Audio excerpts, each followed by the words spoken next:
reporters Dana Perino and Greg Gutfeld. It's 9 o'clock in New York City, and this is The Five.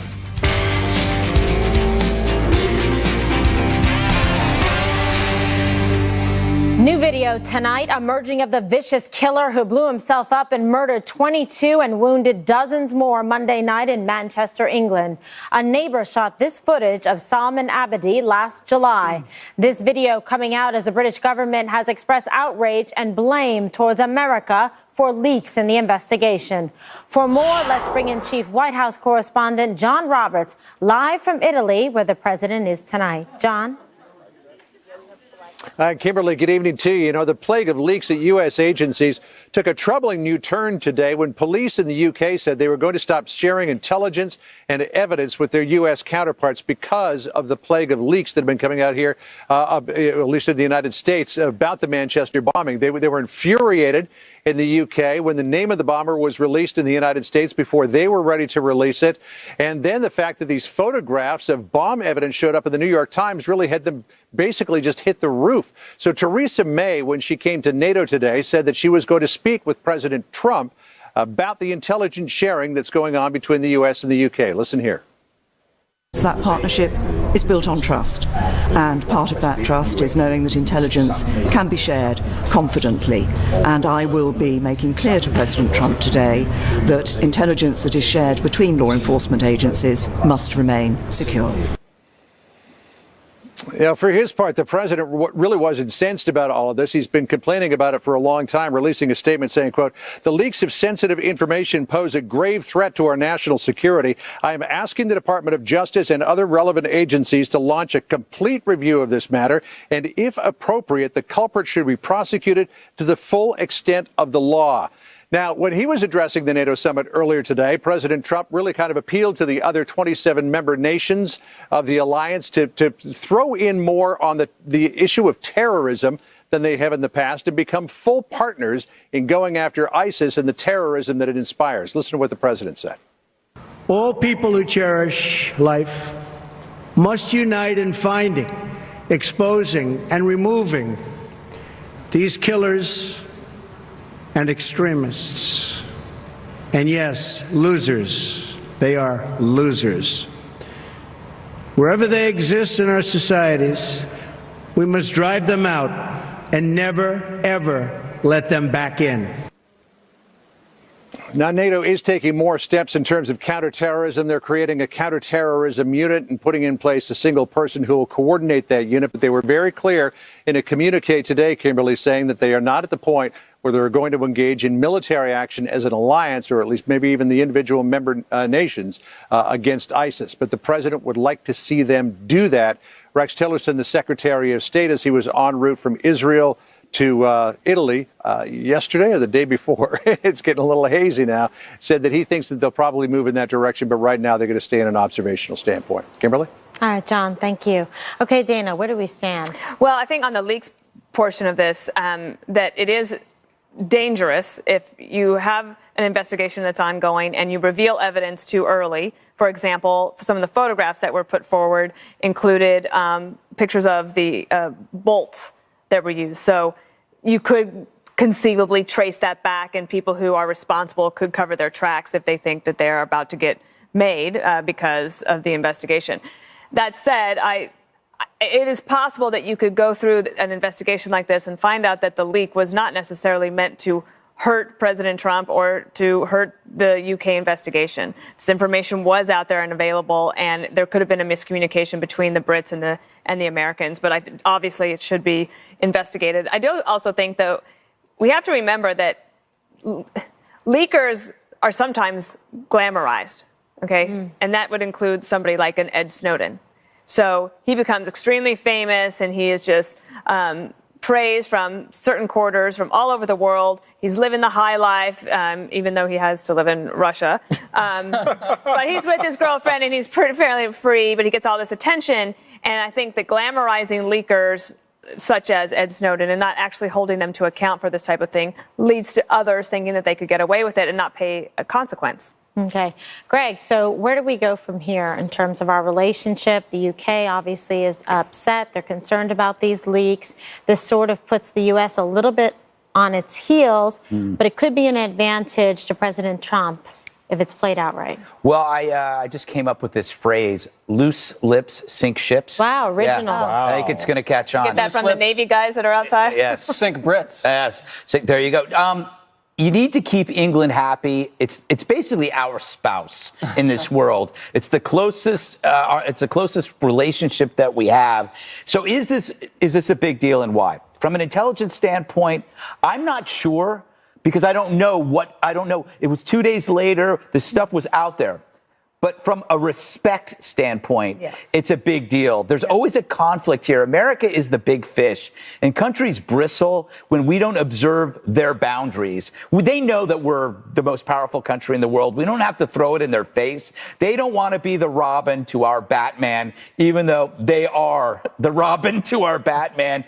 But I think, countries also should worry a little less about the information leaks after an attack, and about the acting on the information before the attack. Exactly. I think I would be more outraged. Preserve your outrage for what happens before. Right. That's a great point. Thank you. Be more upset about what you missed to prevent it to begin with than the aftermath, and saying, oh, we're upset now because you're, giving some information up. All right, Jesse, so what do we do to kind of mend this relationship? Obviously, the UK is upset.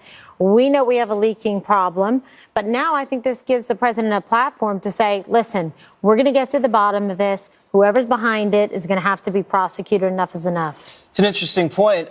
This plays right into the president's hand, why the leakers have now overplayed their hand. They're playing a very dangerous game now, and it feeds into his mantra about plugging these leaks and the fake news media and the enemy from within. I think it's one thing for a leaker to leak something that embarrasses the president or sets up maybe an obstruction of justice charge against the president, but it's a whole nother thing, and I don't know the motivation here, to leak something that damages our alliance or embarrasses an ally or destroys the trust of a great ally or even potentially jeopardizes our national security. So, President Obama they want the president to get the blame. Yeah, I mean, I don't know I don't really know the motivation, but it doesn't make the United States look trustworthy.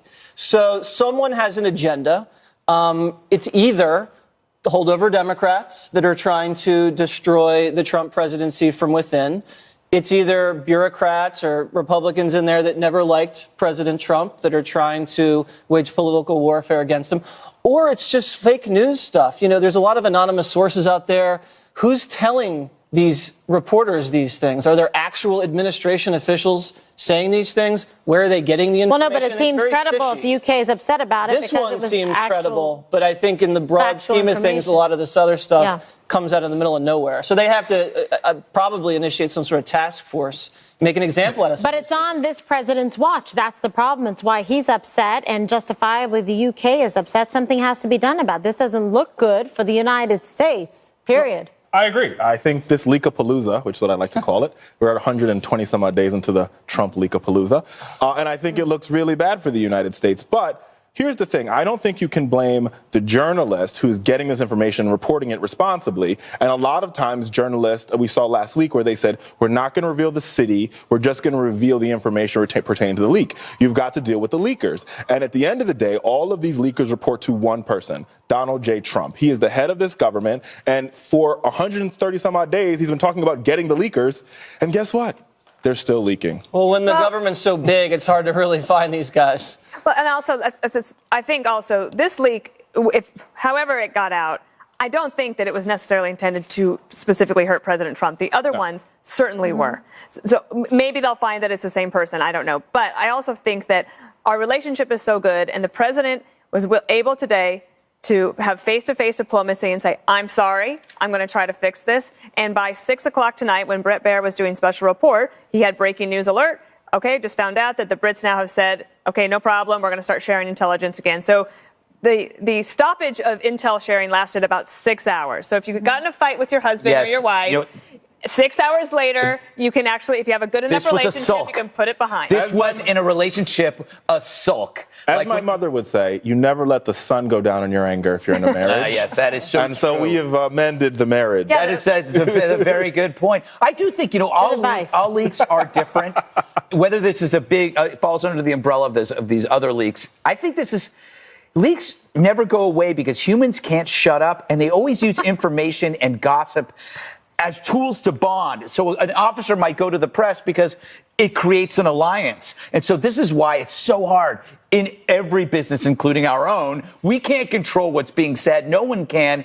That's why I think this leak is on a different path and a different lane than these other ones. And I think that the real story is the relationship, how to keep the relationship strong, well, that's especially when you've been together for a long time. It gets the 7-year itch and all that other stuff. We can't deal with your problems tonight, but thank you. There is a similarity here, though. A lot of these leaks have created problems with our allies. Look at the transcripts. Right. Australia, Mexico, the Philippines. Good point.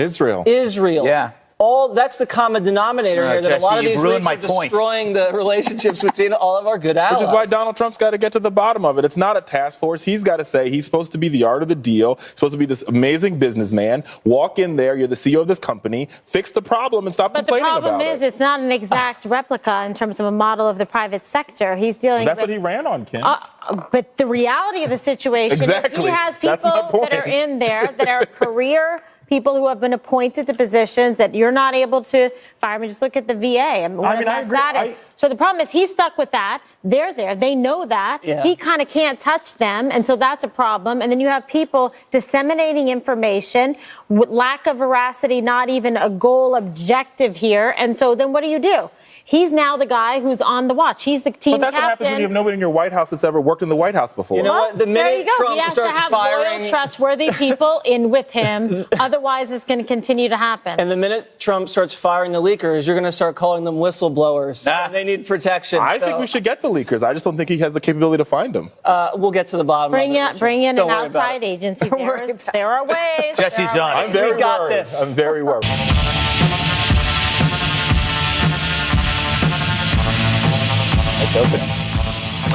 It was the battle in Bozeman, the melee in Montana. House GOP candidate Greg Gianforte has been cited for misdemeanor assault after attacking a reporter, Ben Jacobs, who had put a recorder up to his face and started asking questions. Double G said not right now, but Jacobs persisted. Sounds like Jesse. What happened? What happened next? Alert your ears. You were waiting to make your decision about healthcare until you saw the bill and it just came out. And what we'll talk to you about that later. Yeah, but there's not going to be time. I'm just curious if you have the speak right with now. Shane, please. But you don't. Sick and tired of you guys. The last time you came here, you did the same thing. Get the hell out of here. Jesus. Get the hell out of here. The last guy did the same thing. You were the Guardian? Yes, and you just broke my glasses. The last guy did the same damn thing. You just body slammed me and broke my glasses. Get the hell out of here. You'd like me to get the hell out of here, I'd also like to call the police. Can I get you guys' names? Hey, you gotta leave. He just body slammed me. You gotta leave. So it sounds kind of bad. How bad? The sheriff's office said there's probable cause to issue a citation, but the injuries didn't meet felony assault. So normally you'd blame the GOP candidate for his actions. That's what adults do. We assign blame to those responsible. We're not babies or Belgians. No. But the media, you know who they're going to blame. Rhymes with Trump. A guy assaults a reporter, which I guess shouldn't be too surprising in an age of Trump, where he calls the press enemy of the people. These reckless words have consequences. There is a cost to continually berating the media. You create an atmosphere in which these people are not treated like human beings. And although I'm sure the president did not intend for this particular candidate to do this, that is the end effect when you begin behaving that way. The fish rots from the head. The tone of the politics of the country is set by the president of the United States. What does Donald Trump have anything to do with what this candidate did? Let's hold this candidate for responsible. They're the fake people back there. They're horrible people. They're the enemy of the American people. If you think that that doesn't have anything to do with it, then you are sadly mistaken, my friend. He puts the Don in donkey. Now, what's funny, using their logic, they could now be blamed if anyone attacked President Trump. They've gone full-blown THD, Trump hysteria disorder. Obviously, GG did wrong. He lost his temper, and you don't throw people to the ground, including even reporters. But you also don't blame Trump. He can't be at fault for everything. Oh, my God, my soup is cold. Blame Trump. Holy crap, I have a zit. Blame Trump. Oh, no, I'm getting fat. It's Trump's fault. By the way, that last one is real. Barbra Streisand once said the Trump presidency made her gain weight. Then Lena Dunham said it caused her to lose weight. Make up your minds, you bunch of babies. Fact is, you can blame Trump for anything, including breaking some guy's glasses in Montana, while Trump's thousands of miles away in Brussels. You got to say, that's what I call reach. All right, Jesse, couldn't we blame all the disruptions in college on the left-wing liberal media, on CNN, on MSNBC? We could just blame away. I'd like to do that, as a matter of fact. That's what I like to do. Why don't you try? Think about it. I mean, the media has called Trump Hitler for a year and said that he needs to be actively resisted. And then what happened? Madonna said she wants to blow up the White House. De Niro said he wants to punch the president. And the left wing's been running wild, burning things down. A woman the other day actually tried to run her congressman off the road because he voted to repeal Obamacare. Was that the media's fault? No. Not so normal. Trump says fake news, and now all of a sudden some guy gets in trouble in Montana. Listen, I feel sorry for the victim. And I do want to say, I know this kind of is me going out on a limb, beating up reporters is not the right thing to do. If Jesse Waters knows that, I think it's true. You really have grown. I'm not sure, haven't I? Such maturation here. It's unbelievable. It's only been a month. It might not last. Can I just say this one thing? If somebody broke my glasses, that would be a situation. I think. Well, your glasses are quite attractive and probably also expensive. Probably the nerdiest thing you could probably say. I mean, about your glasses being broken. But in all seriousness, That's what I was going to prevent you from saying. That is nerdist.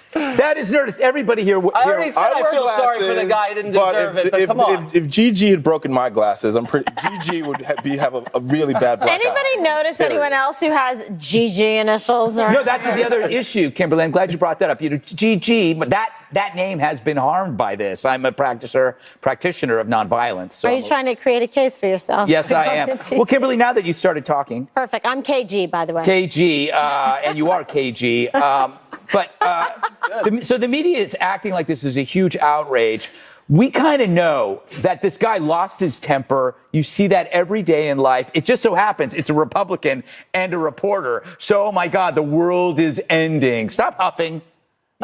She's huffing. Shaking my head at you. She's like this. I agree with Dana's head shake. I don't even have to say anything. It spoke volume. Well, you know what I'm saying is that people lose their temper. The guy, all the time. It's just that the two variables involved make it a big deal. I think we're missing the story here. The real reason why the media is blaming Donald Trump is because he did the robocall for this for Gianforte, and he didn't denounce him. Yeah. Well, but listen, he's far away right now. He doesn't have time for all these long-distance calls and denouncements. But on a serious note, really, what does this have to do with President Trump? Anything that happens, they want to try and attribute it and say that it's his fault and castigate him for it. Was this wrong? What happened? Absolutely. Talk about choking. Why did this guy do this when he was doing well and then he just loses it? Yep. Obviously, he's got some kind of problem. Tell it like it is. Exactly. Why you don't just body slam, break glasses? I mean, it's nonsense. I think you get away with this, not even in second grade. Yeah. Okay, in the playground. But he's doing this. It's conduct unbecoming. So then it's a question in terms of whether or not, he's suitable to be able to serve. People make mistakes. They have to. I get it. Believe me, people make mistakes. But nevertheless, in terms of just blowing this completely out of proportion to say that it lands on the steps of the Oval and that this is the fault of Donald Trump. Wow, that is such a reach. Yeah. I mean, come on, Dana. You can't agree with that guy in that morning show. Morning Steve. Let's go, Morning Steve. It's that guy Steve with the funny hair. But no, I mean, you have to admit that the media is so into this anti-Trump world.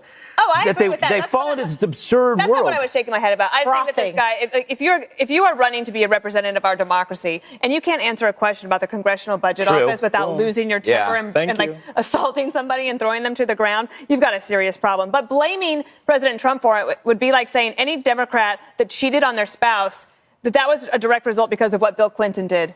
I say Hillary that. Clinton in the White House. I've heard that. And the I've other made thing that is- exact point. Exactly. And then the whole point about blaming presidents. Remember the whole hashtag Thanks Obama? Yes. Like it became like a joke. So any president's going to get the blame about anything. Obama, he blamed President Bush for like 4 years and it became a big joke. But here's the worst part about this story for me. Their spokesperson, the spokesperson for the candidate, lied about what happened and put out a statement saying something completely that didn't happen. You blame the liberal on media. paper. They put it out there, and they actually, there's eyewitnesses. They happen to work for Fox News. And Alicia Acuna says, this is what I saw happen. She has 3 other witnesses. And this is what I think is really bad. You think that you can actually lie about what happened and get away with it? Now, he's probably going to win tonight. Fine. Here comes another winner to Washington, D.C. Well, I mean, if you beat up a reporter in Montana, your poll numbers might go up. Well, that's exactly could be what happened. But Not that I think that's okay. In the words of Donald Trump, he's a loser. He beats up. He should breaks call him a glasses loser. of journalists. Punching down. Loser. All right. Well, I think, you know what? Let's not descend to the level of name callers. Donald Trump? No. Let's just anybody in particular. All right. Up next. President Trump. At NATO's headquarters in Brussels today, Mr. Trump showed no signs of changing his position. NATO members must finally contribute their fair share and meet their financial obligations. But 23 of the 28 member nations are still not paying what they should be paying and what they are supposed to be paying for their defense. This is not fair to the people and taxpayers of the United States. 2% is the bare minimum for confronting today's very real and very vicious threats. Well, take a look at how some in the media reacted to that.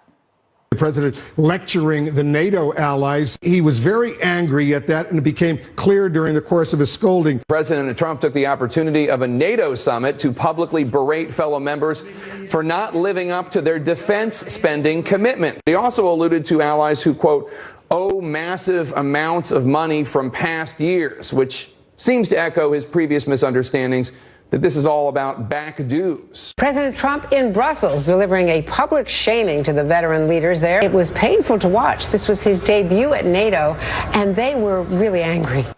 What do you make of that, Greg? They should all shut up.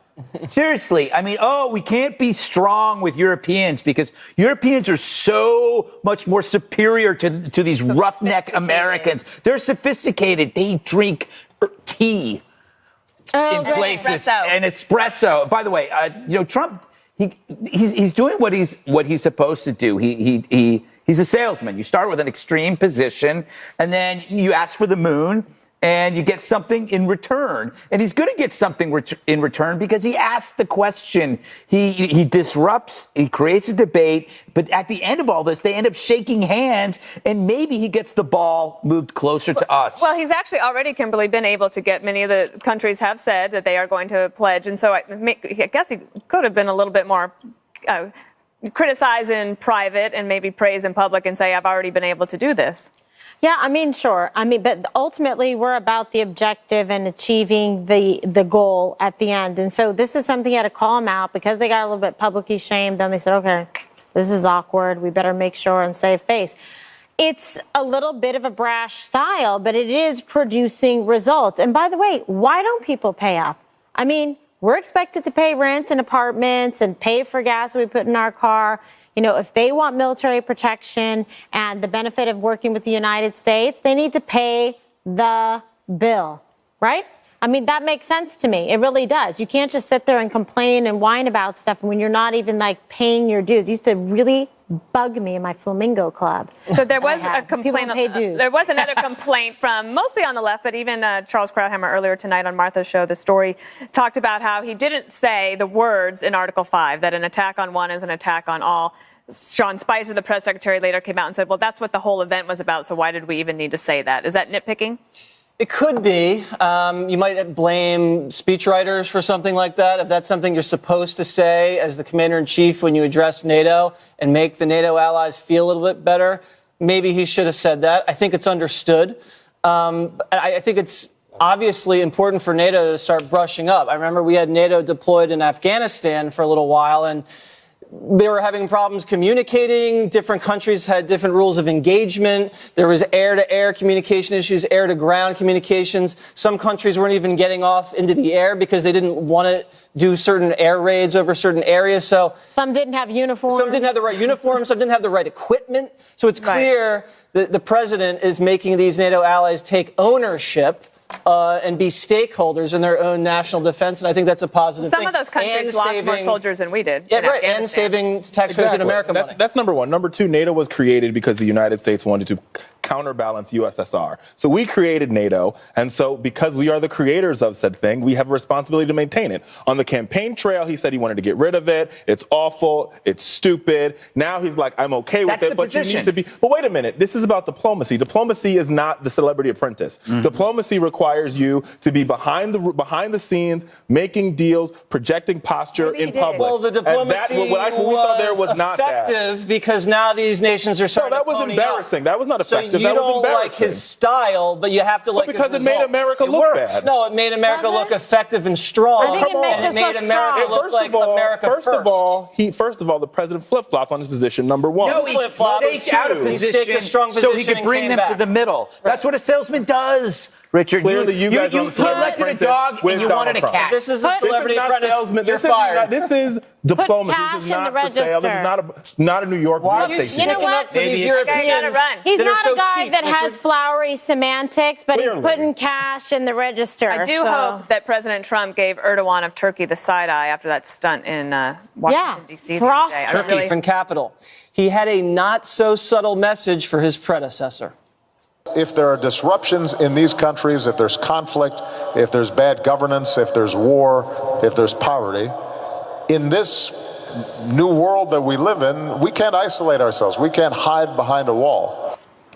He's back, KG. He's back. Music. Have you had enough or not? Oh, no, roll the side again, please. I want to hear it. Of course he's going to say that. He really is, fundamentally opposed to pretty much everything that President Trump ran on and now is trying to embark in his presidency to support in terms of his policies and positions. So, of course, he's going to say, I don't want the wall, tear down any kind of borders or walls. This is what really divides us. That's his message. So he's being consistent with his core principles, which are diametrically opposed to President Trump.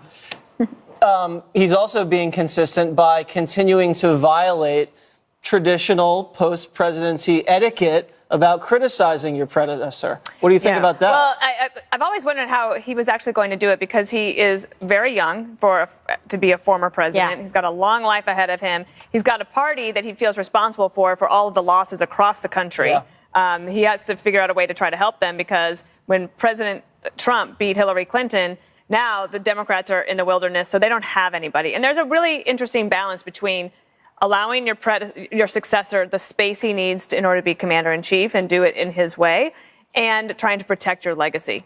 I'm not exactly sure where President Obama is going to come down on that, but it looks like he'll be a lot more active than at least George W. Bush or George H.W. Bush were. Well, he's doing a lot of legacy protecting these days, Greg.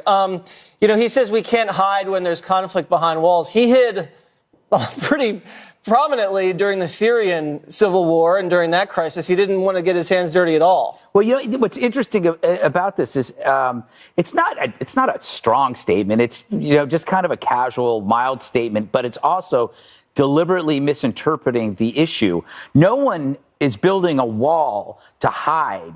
It's kind of a college freshman comment to make. Walls if walls are made so you can hide behind them. Smart guy, President Obama, you should live outside because we all live within walls. If a wall implies you're a coward, President Obama should live on the street. Prove that we don't need walls because walls are the most practical thing on the planet. They protect you. That's the wall. No, the wall isn't for hiding. It is for protecting. There's a wall around his new house in D.C., Richard. There really isn't a wall around his house in D.C. Well, there's a very tall wall. I bet you live within walls, Richard. We've seen it. We've seen it all over the internet. This is ridiculous. Here's the thing. I actually agree with Kimberly on the point that that the Trump agenda and the Obama agenda are diametrically opposed, right? right? We could all agree there. But we could also agree that building a wall on our southern border is not only not cost effective, but it's rather stupid. But it's not hiding. It ain't right? hiding. That's why Congress won't fund it. Opposite of hiding. Why is it stupid to protect the country? It has nothing to do with because this argument that all these terrorists are running across the Mexican border is absurd. No one said terrorists. There's MS-13 gang members coming across. There's coyotes and drug traffickers coming across. There's a lot of dangerous people coming across. Well, let's talk. So we could talk about this MS-13 because I love when the Attorney General brings up this MS-13 thing. Like if we solve MS-13, we'll solve all the drug problems in America. First, we've got to realize that drugs are a public health issue, not a criminal justice issue. If we could deal with folks getting addicted to drugs, if they stop getting addicted, MS-13 would be irrelevant. But we won't fund the NIH. We will gut the Affordable Care Act. We will gut all the programs that help those who are addicted to drugs. And then we say we're going to solve the drug problem by going after the gangsters. That doesn't make any sense. Sorry for wanting to go after the gangsters. I'd rather not let the gangsters stop the people in the buying country the drugs before they come in and start distributing them. it to it. Kimberly, you've dealt with MS-13 gang members. Walls would be pretty effective, not only keeping them from coming into the country, but then locking them up once we cuff them. Well, walls are part and secure borders are part of the framework to help protect and for public safety. Part of the equation, of course, is drug trafficking, where these cartels tend to revel in that and try to embrace their own free market in terms of like drug trafficking. But there's also weapons. There's also just the criminality in terms of just like trying to build their framework and their core group and jump people into gangs and have them commit crimes. So violence is at the core of it, and it's not just isolated to drug trafficking. That's the reality of the situation. So, by the way, no problem with Sessions and the rest of the DOJ saying, let's get rid of MS-13 and other violent gangs that are plaguing our urban communities and centers. That's the beginning of it. Bottom line is enforce the immigration laws that are on the books. The White House is allegedly planning to strengthen its legal and rapid response team to fight back against leakers and ongoing investigation. This is a similar move to what President Clinton did when he was embroiled in a deluge of scandals.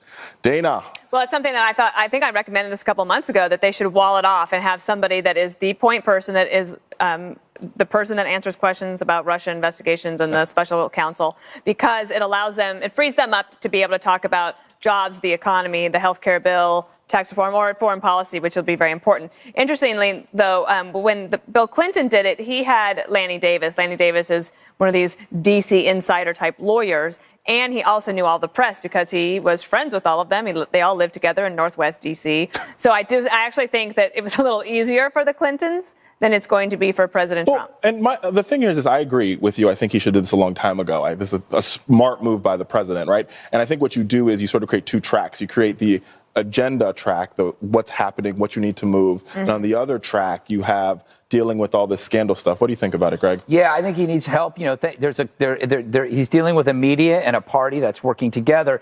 The Trump presidency is like that married couple that lives above you that's always arguing really loudly. It sounds crazy, it's scary, but they're still together. That doesn't sound very happy. For now. KJ. For now. So this is true. Yeah, it's true. Not about the married couple. But, yeah, he needs to have his own rapid response team. He needs to have crisis communication. He should have had it right away from the beginning. He has to have the people that he trusts, that are most loyal to him, that he knows are in for him, like blood in, blood out, and are going to be able to get control of this situation. He didn't have it. He was operating at a disadvantage from day one after he was, sworn in and the inauguration. But it's not too late. He can turn this around. And I think because of the situation with the way the media and et cetera, with the whole Russian collusion, investigation, this has now forced the hand in terms of now we've got to deal with this. Let's put a team in place. I think he has some very, very good people that he is going to roll out on this that are really going to shut this down. So the sooner, the better. I concur. Yeah, I completely agree. It's a day late and a dollar short, like you said. Reince Priebus, very smart guy, did a great job at the RNC.